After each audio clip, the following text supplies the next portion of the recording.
Umiinit ngayon ang usap-usapan online tungkol sa posibilidad na napapanood na sa GMA Network sub-channel na GTV ang mga bagong season ng Kapamilya Deal or No Deal at Everybody Sing. Dalawang programang orihinal na sumikat sa ABS-CBN. Ayon sa kumakalat na screenshot mula sa ilang netizen, tila nakalista ang dalawang show sa program schedule ng GTV sa ilang digital TV boxes. Dahil dito, mas lalong naging aktibo ang diskusyon online, lalo na sa mga tagahanga na matagal nang umaasang magbabalik ang dalawang paboritong game show sa telebisyon. Kapansin-pansin din na kung sakaling matuloy ito, posibleng maging bahagi ito ng patuloy na pagbubukas ng pinto para sa mas malawak na collaboration sa pagitan ng iba't ibang network sa bansa.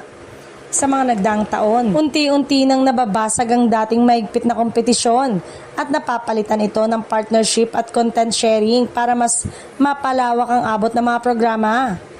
Malaki rin ang epekto nito kung sakali sa karir ng mga host na sina Luis Manzano at Vice Ganda na parehong kilala sa pagbibigay saya at kakaibang energy sa kanilang mga shows.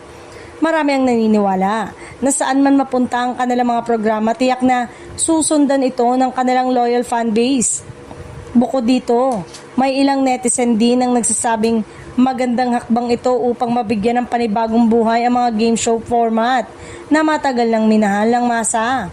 Sa pamamagitan ng bagong platform, maaari itong magkaroon ng fresh twist, mas modernong production at mas malawak na audience reach. Sa ngayon, nananatiling wala pang opisyal na kumpirmasyon ukol dito, kaya patuloy ang pag-aabang ng publiko para sa mga manonood. Isang malaking balita ito sakaling tuluyang maisakatuparan, lalo na't parehong mas malakas ang recall at following ang Kapamilya Deal or No Deal at Everybody Sing sa Philippine television.